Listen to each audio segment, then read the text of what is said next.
अब कैसे घुमाबै बजरिया महंगा भइले पिटारा अब कैसे मरा भइला हरिया महंगा भइले पिटारा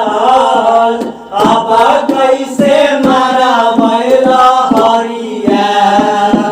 महंगा भइले पिटारा महंगा भइले पिटारा महंगा भइले महंगा भइले पिटारा महंगा भइले पिटारा अब कैसे मरा भइला हरिया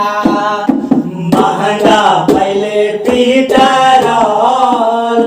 अब कैसे मरा भइला हरिया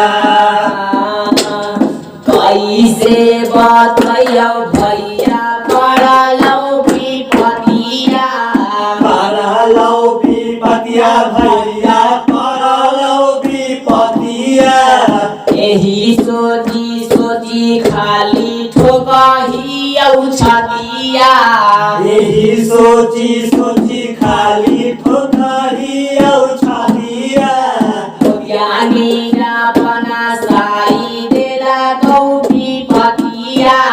देला गौ विपतिया हो देला गौ विपतिया